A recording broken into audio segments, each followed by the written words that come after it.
I'm John Banther, and this is Classical Breakdown.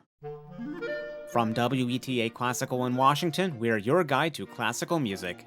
In this episode, I'm joined by WETA Classical's Evan Keeley, and we're diving into the fascinating life and music of Franz Joseph Haydn. He was such an influential composer, but also lived a lot of his life isolated. We uncover details about his life, like his daily routine and early hardships, and we explore his music, from why he's considered the father of the string quartet and the symphony, to writing music for clocks. Plus, stay with us to the end to hear a full performance of one of his iconic concertos. Franz Joseph Haydn is a composer I've come to really like more and more over the years. He's a composer I've actually never really had to perform, being that he died before my instrument was even created. But there's so much more to his life story, I think, than meets the eye at first glance. He seems, at least Evan, to be a composer who seemed to really live a more balanced life compared to most composers. He wrote a lot. He lived a long life. And I find that the more I explore both the man and his music, the more I love both. And we're going to hear a full work of Haydn's at the end of the episode, one that was lost and then discovered in 1961.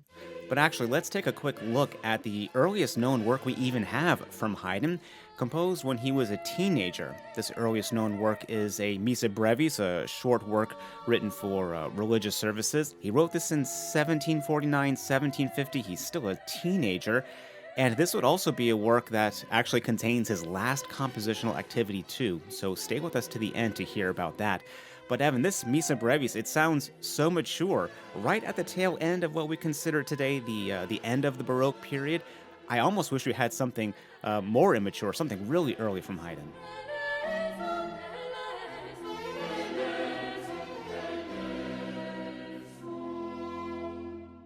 But let's go ahead and look at his early life, where he was born, when, and all of that.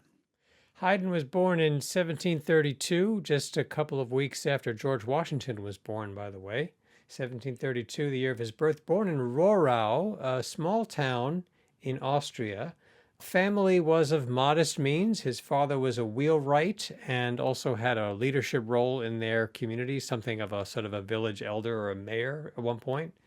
But one of the interesting things about Haydn, John, is he's one of the great figures of Western music, and yet there is no evidence at all that any ancestor of his was ever any kind of musician. Yeah. He seems to have come out of nowhere with this incredible musical talent. His father did own a harp, and they liked to sing around the hearth like a lot of families did, but didn't read music, no musical training, and yet here's Joseph Haydn, this meteoric superstar in the history of music, comes out of nowhere. Haydn leaves home at the age of 6, and at that point never again lives with his parents, although he remained close to them for the rest of their lives. A relative of theirs, a distant cousin or uncle, I'm not sure of the exact relation, was a choir master in another town, Hainburg, which is a bigger town, but still a small town. And he took 6-year-old Joseph to be a choir boy because everybody noticed that he had a good voice and he seemed to have some talent for music. And so he got to sing in the choir there, and he got something of an education there. It wasn't great, not a whole lot of theory and composition, which is something he really wanted, but singing lessons certainly, and some instrumental lessons as well. But a difficult life for this child, Joseph Haydn, often not well fed, and often his clothing was quite threadbare and dirty, and those things were humiliations and suffering that he never forgot. For the rest of his life, he remembers the hardships of his childhood. We'll talk more about how that shapes his character and his life's aspirations. 1740, he's 8 years old, and then he finds himself in Vienna. Another choir director had discovered him, and he gets to go to Vienna and sing at St. Stephen's Cathedral, which is St. Stephen's Cathedral is kind of to Vienna what the Eiffel Tower is to Paris. It's this sort of recognizable landmark that represents Vienna. And even in the 18th century, it was a very important cultural and a religious and even political center for Vienna and for the Austrian Empire and that part of the world at that time. And Georg von Reuter is the choir master, the Kapellmeister at St. Stephen's, takes Haydn under his wing, Still not getting a lot of instruction in theory and composition, which young Haydn is longing for, but continues to grow as a musician, as a performer. And of course, he's at the cathedral in Vienna where he gets to perform some of the music of the most prominent composers of the era, German and Austrian and Hungarian and other composers whose music is being performed there. So he's being exposed to a lot of great musicians and a lot of great compositions. And you can imagine that must have shaped him as well. And at 1749, as a teenager, I think he's about 17, 18 years old, he gets kicked out of the choir. Probably glad to be leaving at that point because I think he had learned all he was going to learn. But, he's literally out on the streets, out on his own. He has three shirts and pretty much nothing else to his name, no money, no means of a livelihood, and he has to figure out how to survive.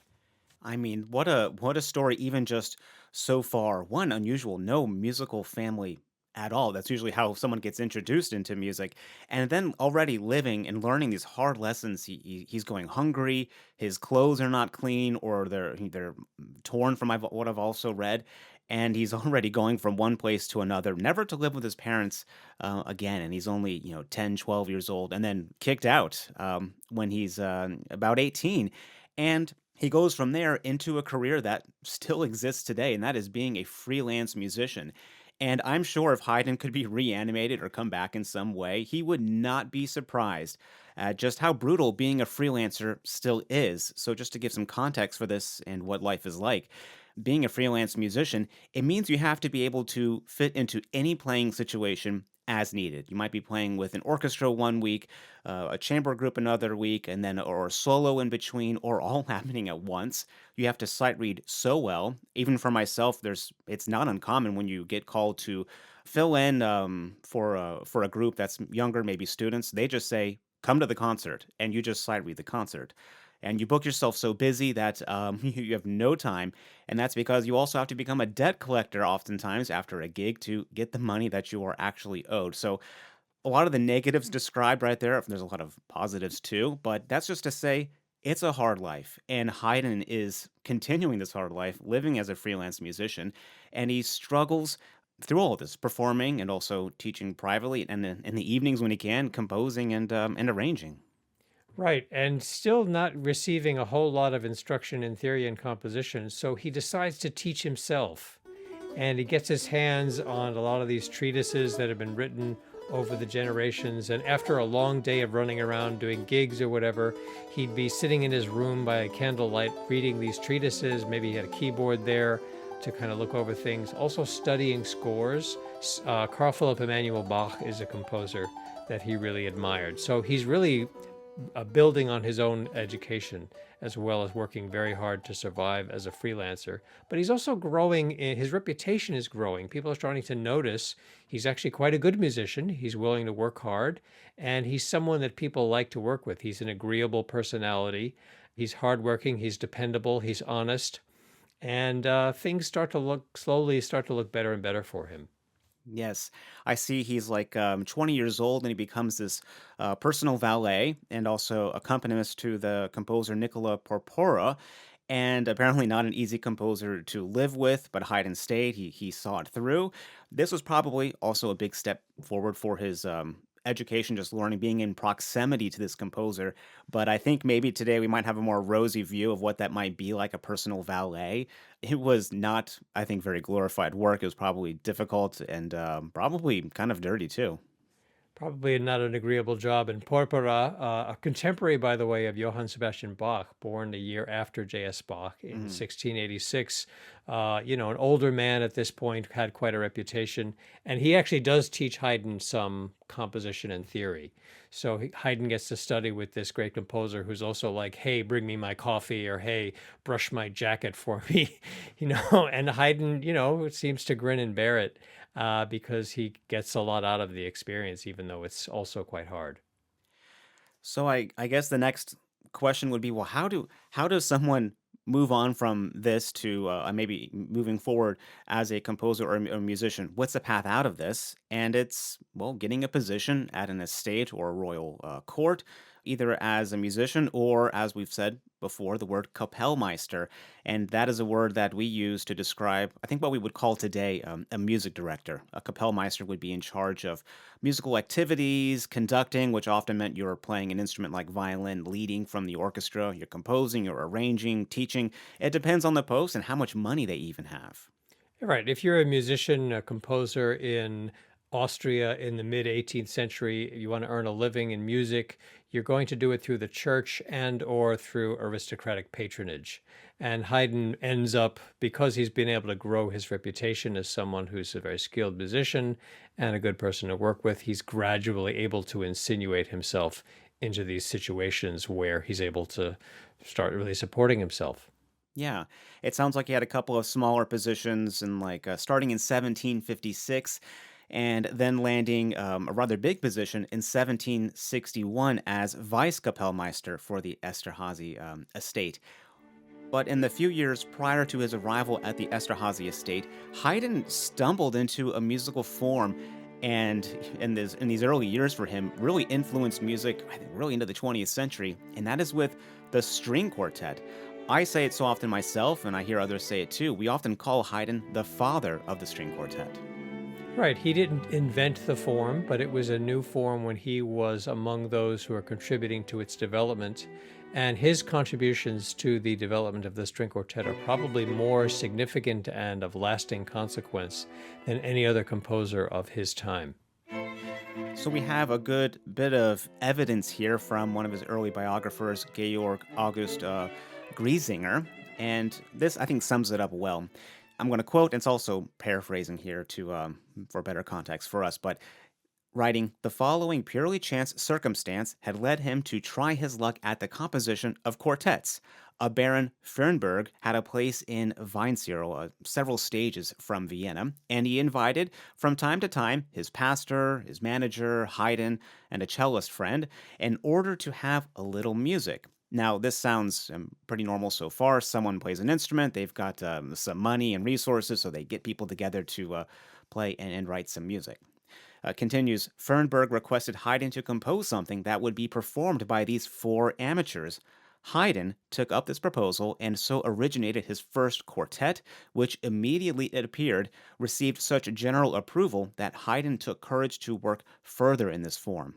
And actually, his Opus 1, the Opus 1 of Haydn, would be a set of string quartets. But as you said, Evan, he wasn't looking to change or develop existing forms, from scratch or something. He was writing for the instruments that were available in the situation. Right. And of course, as we were saying, he was a freelance musician early in his adulthood.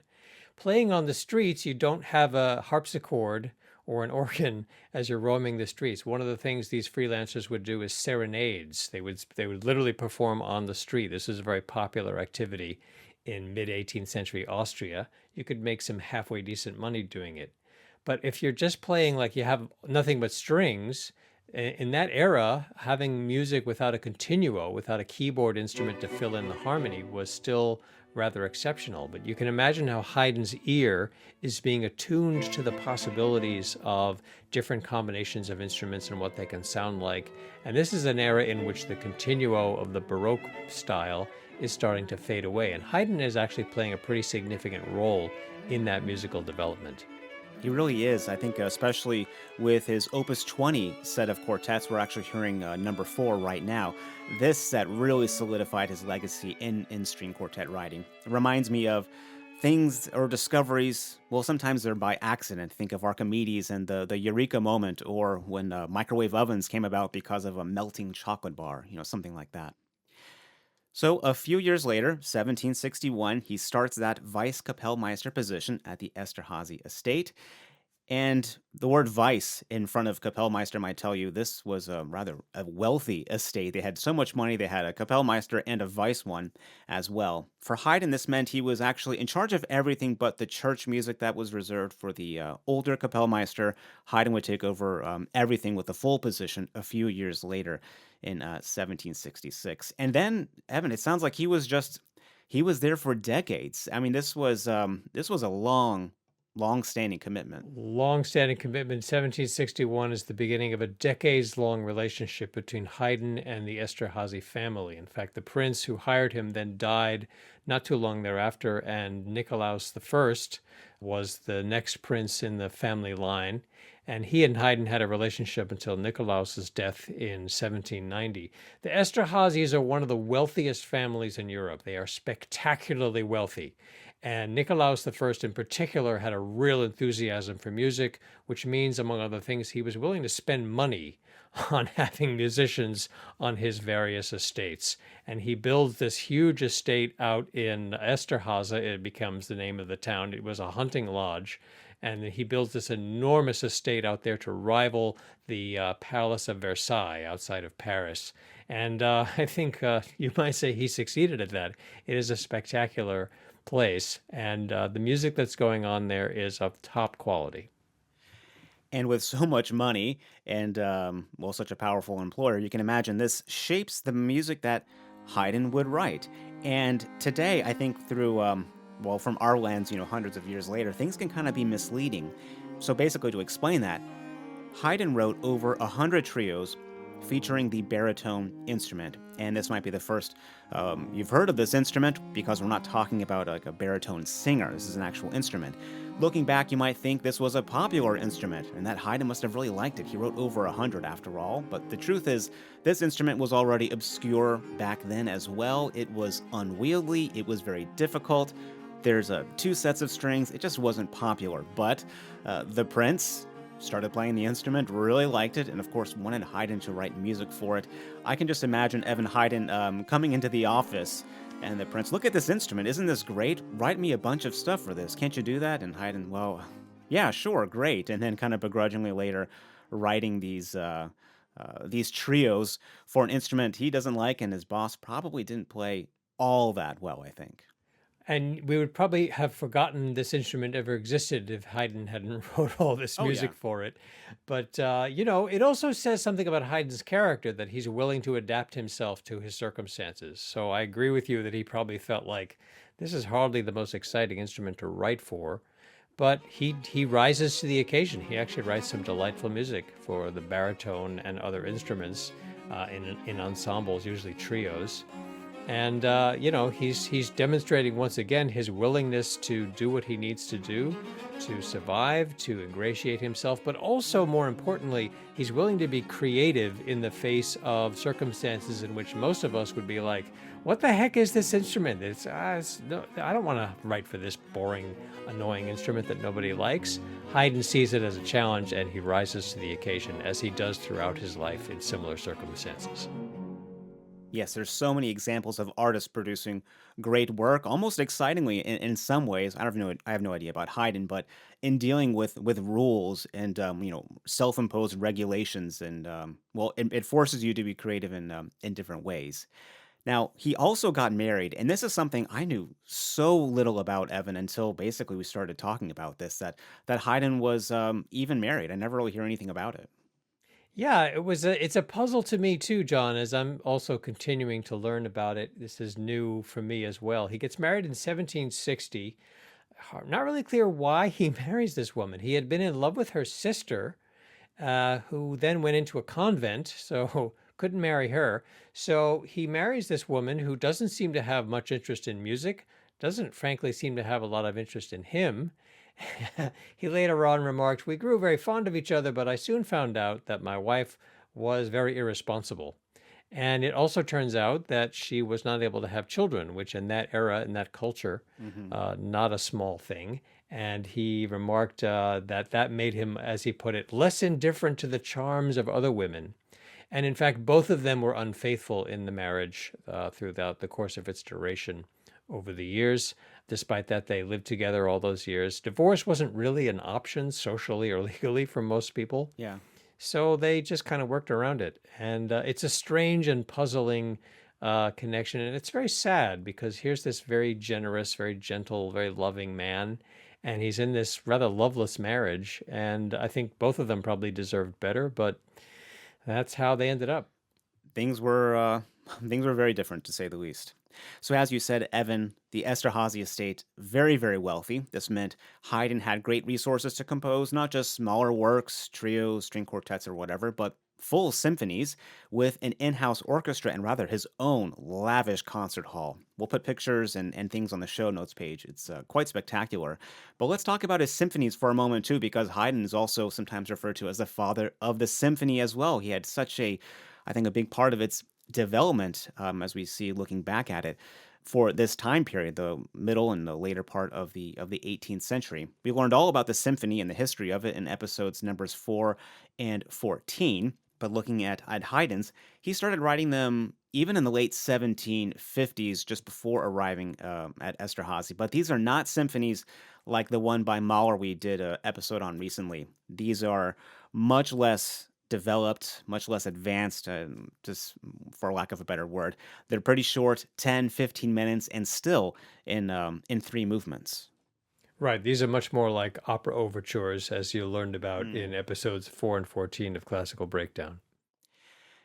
And one thing you can imagine, well, Haydn wrote 104 symphonies in total, 106 if you really like to argue about things. And a lot of them, so many of them, they have like a name attached to them, the Surprise Symphony, the London Symphony, things like that.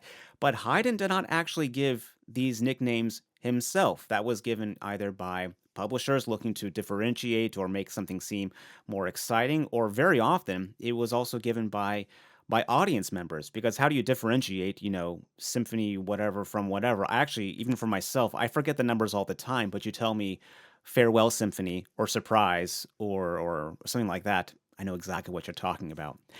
I think we can do a little game here, Evan, because I have a little bit of a symphony here by Haydn, one of his earlier ones comparatively. And we can kind of think here as we listen to this, what would we call this? What would we call this if we didn't have a nickname for it already and it was just called Symphony Number 31?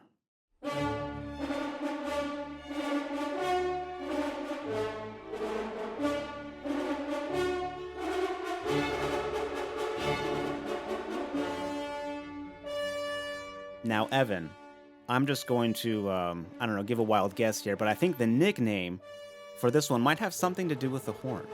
Yeah, that's a good guess, John.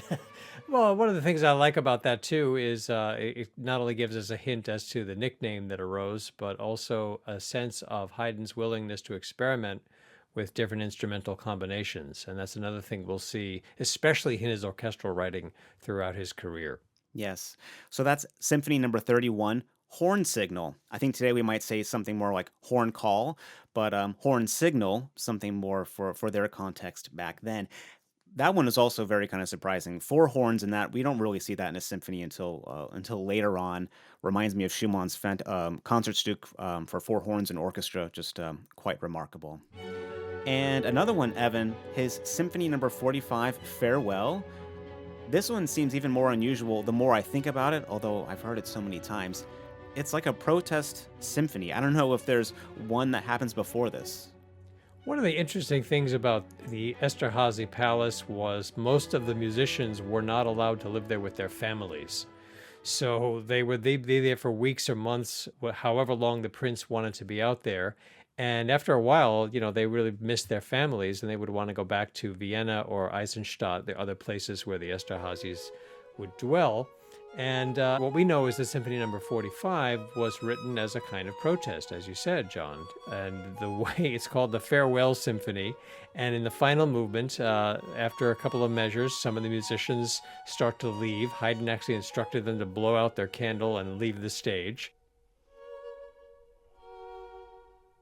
And what's left is the two string players playing a little duet, and then they walk off the stage. And it was sort of a gentle joke to the prince to say, hey, Your Highness, we'd really like to go home. And apparently, Prince Nikolaus got the hint and decided that they would leave the following day. So that also maybe says something about Haydn's relationship with his employer, that he was able to kind of rib him in this way, and it would be received with a good spirit rather than with anger. And it's just another reason why, for me, I find symphonies by Haydn from this time period is so much more interesting to listen to. as an audience member in an orchestra by knowing these things, and many orchestras perform when they if they do this farewell symphony, they do the same thing. Musicians start leaving the stage. Exactly. You can find videos online of performances of this, and they're often quite funny. Yeah. And Haydn has a wonderful sense of humor. One of the many things I love about him so much is his humor is not only very funny, but he has this wonderful, there's a benignity to his humor. Like we were saying here, he's protesting, but he's doing it in a way that I think the prince was able to maybe even laugh at himself. Hmm. That his Haydn's jokes are never at someone's expense, where he's always laughing with us, never at us. Yes.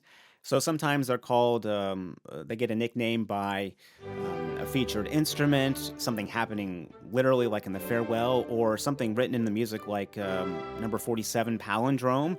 The music, there's this melody in the minuet that's played forwards and then literally played backwards in reverse. So you get this palindrome effect that we usually think of race car or Bob as words instead of name of music. But that's an interesting one. Another one that I think kind of paints what's happening for Haydn, in my own imagination, at least at Esterhazy, is the symphonies number 6, 7, and 8, Evan, morning, noon, and night. Apparently, this was his boss's idea. I can absolutely see Haydn coming into his office and then to talk to his boss, because he actually had to speak with the prince twice a day to assess any performance needs. I can imagine walking in and they say, "Well, you know how we do one symphony a week? How about we just do three in a day? Write me three symphonies, morning, noon, and night. Shouldn't be that hard." And I can see Haydn kind of walking out of that conversation a little less happy. But those are the kinds of circumstances Haydn's also facing. And leave it to Haydn to rise to the occasion and write these three symphonies, which we still enjoy today. Yes. His surprise symphony one that is maybe his most iconic one. I like this one. I remember playing it even in middle school band. One of his best known works. And the slow movement, there's this loud forte that comes out of nowhere. It's rather startling. And yet, Haydn's music is full of these kinds of delightful surprises. Yes. His last symphony, we did an episode on that one as well, number 104. It's amazing. You can see absolutely how Beethoven is literally standing on Haydn's shoulders for his own first symphony. So quite a development when you examine these from beginning to end for Haydn. But he was also writing concertos while at Esterhazy, and the soloists were the musicians in the orchestra. I also read, Evan, that musicians would get some extra pay at times if they had difficult soloistic passages in a symphony. Haydn, one of the many things about Haydn to remember is that he's really good at standing up for his colleagues. He's a great advocate for his fellow musicians at Esterhazy. And because these were performed at Esterhazy, I think that's also a reason why many have been lost. One was rediscovered, his first cello concerto, which we'll hear at the end of this episode. Makes me wonder what else is missing from Haydn, because it was often a concerto would be played once or twice, and then, well, what's the reason to play it again? We've got another concerto to enjoy next month. He tried to catalog his music at some point, and he had someone assisting him with that, but he wrote so much music and maybe forgot about quite a bit of it. And yes, as you said, John, we're probably still going to continue to discover the occasional Haydn manuscript here and there. And what a discovery! This cello concerto lost until 1961, and now it's a standard of the repertoire. It's a great piece. Yes, also his trumpet concerto. Every trumpet player has played that one by Haydn. But Evan, looking at what Haydn was also under in terms of rules at Esterhazy, initially he couldn't publish his music. Eventually that changed, but that would have been probably catastrophic for Haydn if he could not publish his music at all. And eventually that was relaxed and he was able to do so. And as we'll discuss through this conversation, you'll see how his music becomes more and more widely known all over Europe as a result. As you were describing the farewell symphony, we hear, how isolated Haydn and his musicians could be, not just from, their families, but from other musicians, other composers, other concerts, other operas, or whatever. This must have affected him in some way as well, being literally physically isolated.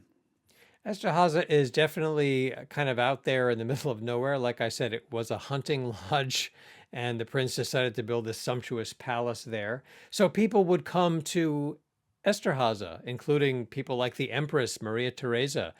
She once remarked, if I want to hear a good opera, I go to Esterhazy. So great music is happening there, but it is an isolated place. And like I said, a lot of the musicians were not allowed to live there with their families.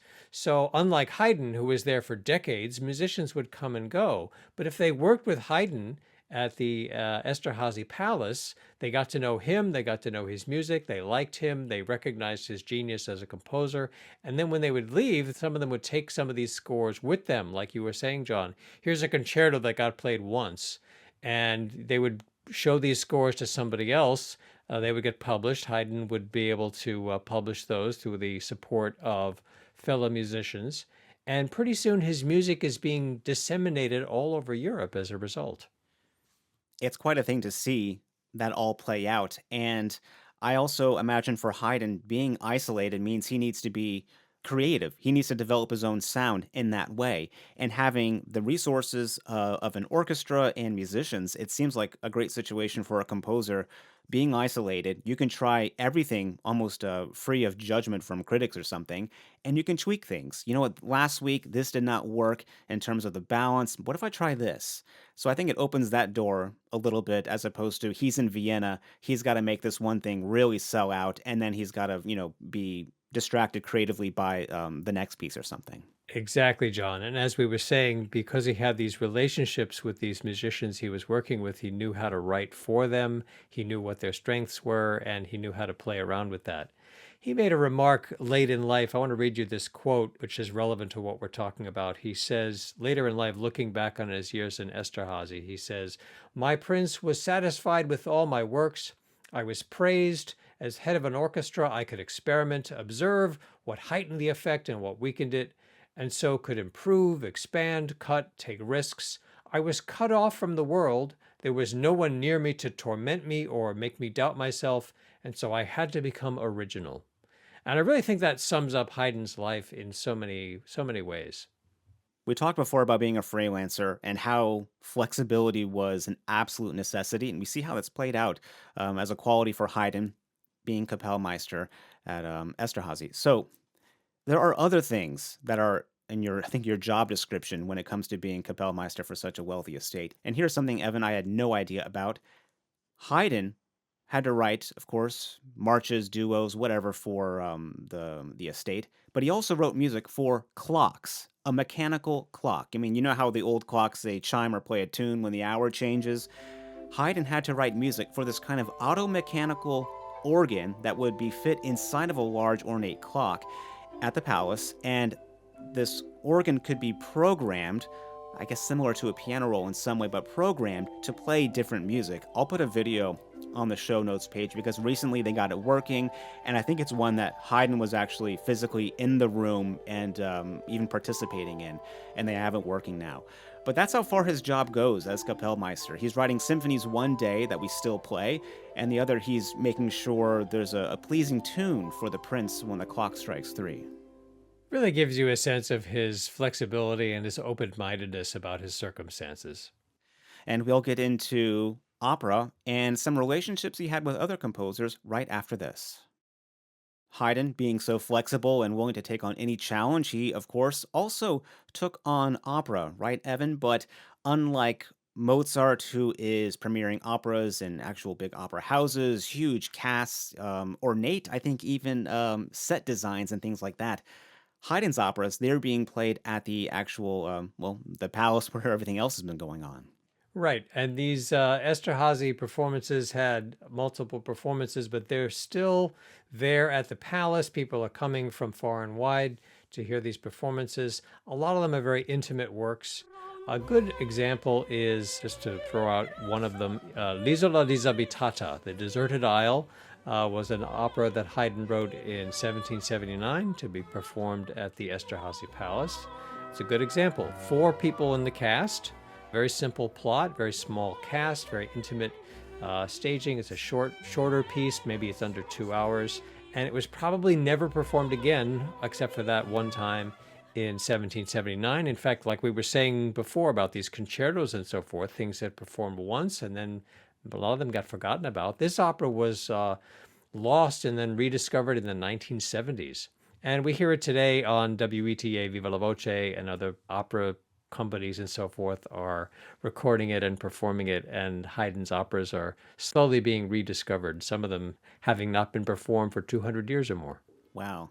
I should definitely try to see some of these because it's even more intriguing as you're explaining. It's more intimate. It's at the palace. There's four people on stage, small orchestra. I imagine even there were times where there were more people playing than listening. People came from far and wide, but there were also times where it was just just the prince or his family or whatever. I wonder what it's like to watch it today, how that intimate nature plays out when you have just a few musicians and a small audience. I just wonder how that relates as opposed to, you think a huge opera by Wagner, Tristan und Isolde, that's bigger than life itself. How does this play out compared to that? When you're geared towards an audience of just maybe a few rather than 1,000. Haydn did meet with other composers. One was Mozart. It sounds like they met in 1781. Mozart, much younger. He was 25 and Haydn was 49, Evan. That's right. And what a fascinating encounter that must have been, the beginning of a lifelong friendship. Two totally different personalities, different in age, as we pointed out. Think about their life stories. Haydn, his hard scrabble existence as a freelancer, as a young man, and so forth.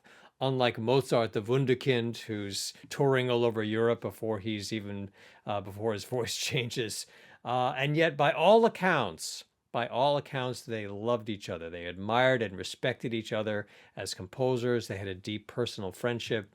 And I wonder if that's one of the reasons why Haydn didn't dedicate more energy to composing opera, because he became aware of Mozart as an opera composer and felt like, well, there's no way I could possibly be as good a composer for opera as Mozart is. In fact, Haydn received a request from someone in Prague, where Mozart's operas were very popular in the 1780s, to write an opera for an opera house there. And Haydn responds by saying, "Well, I could never possibly write an opera as good as Mozart, so I think I'll pass. Thank you very much, all the same." And there's this abundant evidence of the immense respect and love and devotion these two men had for each other as composers and as human beings. I love that they got along. That's great to hear. You often hear of composers clashing or getting along for a little bit, and then a fight ends it all, and they don't speak until one of them dies. Well, then they don't speak at all, but one regrets then that it was kind of left that way. Operas, not so much compared to Mozart, understandably. He wrote a lot of keyboard sonatas as well, and these are still played, but they're not as big in the repertoire as some other keyboard works. He often, Haydn that is, dedicated these to students, people, or even performances outside of the palace. I imagine a lot of this was playing for himself, playing and writing this music for himself at the keyboard. Some are quite challenging, like the one we're hearing a little bit of from 1780, his 20th sonata. These aren't as huge as Beethoven sonatas, but they're definitely worth listening to as well, especially this one. Things start to change, right, Evan? I mean, all things come to an end eventually. Haydn has been, really on a roll for decades. It's now 1790, and now this Prince Nicholas Esterhazy dies. Nikolaus Esterhazy the first, known as Nikolaus the Magnificent, who had been Haydn's patron for so many years, from 1761 to 1790 at the time of the prince's death. He dies. His son Anton becomes the next prince, and Anton doesn't have his father's enthusiasm for music. He starts to cut some costs at the palace. He removes most of the orchestra and musicians and so forth. He reduces Haydn's salary, reduces his obligations. Haydn also has a pension that had been established under Nicholas Esterhazy. So this is a time of change for Haydn, and maybe a time for some new possibilities and new opportunities. He's in his late 50s at this point. He's been there in the service of the Esterhazy family for decades. Now he has a chance to consider some other possibilities. I don't know why. I love this point in Haydn's life. I feel like he must have had, or I hope, like a whole new lease on life. Haydn now in his late 50s, he has these pensions. It seems like, it's now It's Haydn's big city era. You know, he leaves the country and he's now in the city, and maybe he's living it up in so much of in terms of, I don't know, good food, good coffee. I think at this point, but I'm sure he had a new lease, a new love for life. And actually, we can take a look at his daily schedule from basically around this time later into his final years. There's a book I highly recommend. It's called, I believe, Daily Schedules or Daily Rituals, but I'll put a link on the show notes page. It's a book that contains rituals and schedules of artists over the centuries, musicians, composers, writers, sculptors, painting, everything. So this came later in life, but Haydn's assistant wrote down the routine for Haydn in this Vienna suburb where he spent his final decade. He said, "In the summer, he always rose at 6:30 a.m. His first task was to shave, which he did himself until he was 73. After shaving, he completed dressing." And just to stop there for a moment, Evan, I think that's kind of important. Today, yeah, he shaved and got dressed. Congratulations. But I think people of this wealth and this status, they had people doing that for them or helping them much the same way he did for Porpora, decades earlier. Sure, there's a modesty that Haydn never quite sheds. He does become literally internationally famous. He acquires quite a substantial wealth as a composer and as a musician, and he never becomes arrogant as a result. And these little intimate details of his daily life give us, I think, some insight into that. So far, so good. We're all like Haydn. Got up, got ready for the day, got dressed. Continues. If a pupil had arrived, he made him play his piece while the composer dressed. Mistakes were promptly corrected, and a new piece for practicing was given to him. Perhaps an hour and a half would be spent in this way. Precisely at 8 o'clock, breakfast was taken. Immediately afterwards, he would sit at the piano and improvise, making sketches of compositions until 11:30. Then he received visitors or paid calls or went for a walk until 1:30 p.m. Between 2 and 3, he dined, after which he attended to domestic matters or returned to his music. Then he took the sketches he had made in the morning and scored them. In the evening at 8 p.m., he would go out, returning home at 9 to orchestrate or read a book until 10 o'clock. At 10, he had a supper of bread and wine. He made it a rule never to eat an evening meal of anything but bread and wine, except when he was invited out. At 11:30, he went to bed in old age even later. A long bit there about his just his daily schedule, but I think we can glean some things. There's probably some aspects here he did most of his life in terms of eating this habit of wine and bread as the only dinner, basically, and also especially these walks that he would take. So many composers wake up, write, compose, and then take long walks. Actually, most artists do this very same thing. That's probably, I imagine, even started at Esterhazy, taking walks around the beautiful palace gardens. Very likely, but this also gives us some wonderful insight into his discipline. And we see this throughout his life. He's willing to have a structure to his life. I don't think that he's really, neurotic about it. I just get a sense that he has a sense of how to structure his life and how to live with integrity, and he sticks to it. And you see the ways in which it benefits him. Here he is, we're talking about 1790 and changes in the Esterhazy family and so forth. He could rest on his laurels. He's in his late 50s. He's got international renown. He's made some good money. He could just sort of retire and enjoy life. And in fact, this is the beginning of one of the most creative periods of his life. And also, Evan, Beethoven. We learned a little bit in the episode on Beethoven's life that there was this interaction, even relationship with Haydn. Well, we're going to be speaking in a moment about his first trip to London, but before we get into the details of that fascinating episode of his life, he's on his way there. He's traveling through Europe, and he passes through Germany, and he gets to meet this young man, Ludwig van Beethoven, who is showing quite a lot of promise. He's about 19, 20 years old at this point. There's a possibility that he shows Haydn a cantata that he's been working on, which may be the cantata for the death of the Emperor Joseph II that Beethoven wrote when he was 19. Haydn's very impressed. He's very interested in getting to know this young man a little better. He's on his way to London, and they sort of informally agree that when Haydn gets back at some point that they will perhaps continue to work together, which is in fact what happened. And when Haydn returns, he goes back to Vienna. Beethoven is living there in the 1790s. He's in his 20s. Haydn is in his late 50s, early 60s. and became Beethoven's teacher for a time. Seems like they had a complex relationship, and that Beethoven, as a young man, maybe didn't really appreciate Haydn all that much. But we also know that toward the end of Haydn's life, toward the end of Beethoven's life, Beethoven spoke of Haydn with great reverence and appreciation. I wonder how much of this relationship was influenced in one way or another by Haydn's own relationship with Porpora when he was younger, and perhaps there was maybe some complexities to their relationship as well. I wonder if he saw some things and thought, you know what, if I have a student coming to me like that, I'm not going to do X, Y, and I Z. really wonder that as well. I really wonder that as well, John. And I think Haydn wants to be the kind of teacher that he himself maybe didn't often have. And I suspect he was that for Beethoven in many ways. Whether or not young Beethoven really appreciated it is another story. Yes. So now we get to what I'm kind of referring to, Haydn's big city era. He goes to London. You just mentioned a moment ago that was part of his journey in meeting Beethoven. But he goes to London, and he has already become popular there, right? I mean, he becomes basically one of the most popular composers in Europe, and in London, he seems to be universally loved. Yes, so as we were saying earlier, John, his music has been spreading all over Europe, even though Haydn himself is doing very little traveling up to this point. So his music is traveling a lot more than he is. And one of the places, as you said, John, where he's very popular is London.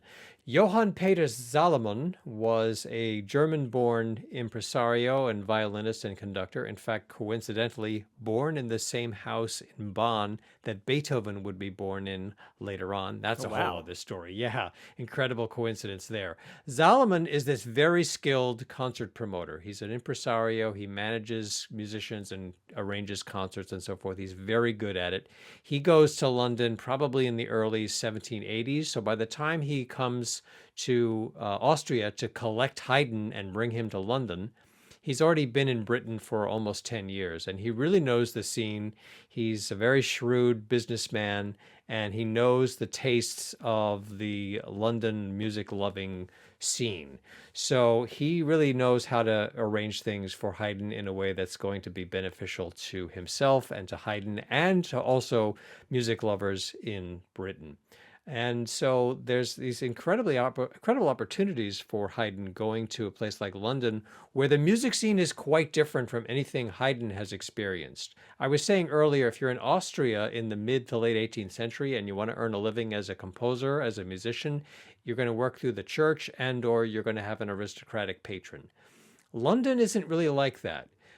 You certainly see that to some extent, but London, you have much more of a sort of a mercantile economy in the music scene where things like concert subscriptions and opera houses and so forth it's a much more free kind of environment where composers and musicians can earn a lot of money if they are popular. And Haydn, through the under the auspices of Salomon's impresarioship, if that's a word, is able to be quite successful with these concerts that they promote because the public loves him and he's so fired up creatively to respond to this opportunity that he creates some of his greatest masterpieces. And it's on these two journeys to London in this decade in the 1790s that he presents his last 12 symphonies, which we call collectively often the London symphonies. And these feel like, I mean, really, Haydn has figured things out. He has spent decades working on the symphony, all those experimentation things we talked about. And now it is like the tipping point where he's just writing symphony after symphony that is just even better than the one that came before it. I mean, for me, my favorite one is still one of my favorites. Really, is his last one, number 104. And he made a lot of money, didn't he? I mean, he made people could really make out in music at this time in London if they were popular and they had someone like Solomon who really knew how to sell the music. Yes, that's right, John. And as you were saying, we were talking earlier about him being the so called father of the symphony, which is a bit of an oversimplification, but nevertheless, Haydn's contributions to the symphonic genre, and especially in these last 12 symphonies, the London symphonies, just extraordinary genius and creativity and imagination. And he really is setting the standard for what a symphony should be. And that template, I think, that he establishes more than any other single composer, in my opinion, becomes what the symphony will be for the next 200 years to some extent. Yeah. And like all things and all stories of composers that we talk about, things do start to wind down. He has these wildly successful journeys to London. He has a lot of great things happening in the last 15 years, basically, of his life. But things start to wind down. He settles in Vienna, I believe, right? And he has another work, actually, thinking of kind of the tipping point for music. He's done all this stuff, he's experimented. He has another huge work after his final symphony from 1795, The Creation. The Creation, the oratorio, The Creation, one of his great masterpieces. The libretto was prepared by Gottfried van Swieten, apparently a German translation from a libretto that Handel was thinking of setting but never got around to, but we're not sure about that. Gottfried van Swieten was the director of the Imperial Library in Vienna, and this libretto draws from scripture, mostly Genesis and the Book of Psalms, and also from a German translation of Milton's Paradise Lost. The Creation had its first performance privately in 1798, and then there was a big public concert the following year in Vienna. Hugely popular, a really fascinating and marvelous piece. One of the things about it that's remarkable is the overture, Yeah. which is a musical depiction of the chaos that precedes creation. The Bible says that the universe was without form and void. Now, this is an era in which an overture, like an opera overture, an oratory overture, is very structured. Mhm. So Haydn comes along and he writes this thing that has no structure at all, deliberately. And it's just this wild, sort of rhapsodic, weird, thrilling journey through this sort of darkness and chaos. And then the choir comes in, there's a recitative of solo voice, and the choir comes in describing, and then there was light, and there's this sudden forte. And suddenly there's a sense of order and possibility, and it's just one of the most incredible moments in music from my perspective. I think you're right. It is, the more you look at it, this overture that should be so strict and everything, and very, I don't want to say formal, but very much there are expectations that would come with it. And without the form, without the void, it sounds like as he's pushing into the 19th century, still borrowing from some sounds from the Baroque period in creating this. Yeah, Haydn, when he goes to London twice in the early 1790s, and one of the things he experiences is the music of George Frederick Handel, which is still widely performed in Britain, especially in London. He gets to see these massed choirs, hundreds or even thousands of voices performing these Handel oratorios. He gets to hear Messiah. People in places like Vienna didn't really know this music so well. So he's very fired up to this whole idea of the possibilities of choral music, which of course Haydn's been writing his whole life. As we said at the beginning of the episode, one of his earliest pieces is a mass setting. He's writing for the church. He's singing in the church as a little boy. And he has this whole new view of what choral music can be, thanks to these trips to London and hearing the music of Handel. And yet he takes that form, a very old Baroque form, and he brings it not only through the classical period, but even the beginnings, I think, of Romanticism, especially with this Yes. wild overture to the creation, really looking both backward and forward in this incredible music. Now into he's 70, early 70s, his health, illness, things start to set in. People people traveled far and wide to come and give their respects. His energy was very weak. He had very weak energy. He could not play much, he could not compose much. And I mean, just think of the journey Haydn has been on since leaving home at age 6, never to live with parents again, hunger, threadbare clothes, everything he's done with composing. And you think about his last tasks. What were the last things he did as a composer? And he ended as he began, revising and editing that Missa Brevis that he composed so many decades earlier in like 1749. I find that quite heartwarming and some way sad at the same time, Evan. Revising and editing the thing he started with. That would be the very last thing he did, very full circle. And then the very last thing he actually played was the Emperor Hymn. It's part of a string quartet, so beautiful. But he would play that on the keyboard. I've heard that, seen that written, that he would do that time to time when he had the energy. One day, it was May 26th. Apparently, he went to the keyboard and he played the Emperor Hymn once, twice or so, and then he collapsed. And just days later, May 31st, 1809, he would die. He dies in 1809 when Vienna is under occupation by Napoleon's forces and the city's being bombarded, and he's playing this patriotic music in his last moments. And today that tune is still, I think, one of the best remembered things that Haydn has composed. It's a church hymn in many circumstances, and of course it is the music is the national anthem of Germany today. So Haydn lived quite a life. The more I listen, the more I learn about him, the more I like his music even more. He had such a place in history and such unusual but common and just interesting circumstances. Haydn was generous, he was pious, he had a wonderful sense of humor, he was self-confident without being arrogant. The hardships of his early years made him compassionate rather than bitter or self-pitying. He was a very intelligent person. He was very shrewd in his relationships and his business dealing, but there's also a kind of ingenuousness about him. There's this strain of optimism and perseverance and endurance in him, I think, that was really irrepressible. And I really wonder, John, I really wonder if we listen to the music of Haydn, we perform it, we study it, we read about his life, we think about him, talk about his music. I really wonder how much of his personal qualities might infuse themselves into us. His goodness, his generosity, his courage, his curiosity, his creativity, his perseverance, his self-respect, his humility, his reverence, his dignity, his cheerfulness, his kind heart. I hope so. We need that. We should admire Haydn's music. We should be grateful for his music. And we should learn about his life, and we should love his music, and we should try to be like him. I agree, Evan, and it really does feel like, after hearing all of this, for me, it's even more clear he was a composer who had his head on straight. So now it's time to read your reviews from Apple Podcasts. Classical Anne gave us 5 stars and said, I thought Chevalier was an incredible movie to see. I am really looking forward to seeing it again. Joseph Bologna Chevalier was an incredible man. I also loved your podcast you did on his life. Thank you very much. I really enjoyed that. Well, thank you, Classical Anne. She's referring to that movie about Joseph Bologna, and we did an episode on his life, number 80.